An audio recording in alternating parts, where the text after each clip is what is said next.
Ο Εκπαιδευτικός Όμιλος Ξινή σας καλωσορίζει στα βραβεία εκπαίδευσης 2013 Education Awards 2013.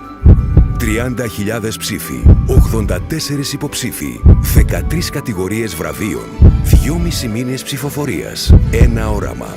Μαζί δημιουργούμε νέα πρότυπα. Education Awards 2013. Βραβείο Υγείας. Να αναγγείλω λοιπόν τον νικητή, ο οποίος δεν είναι άλλος από τον κύριο Δημήτρη Περιστέρη.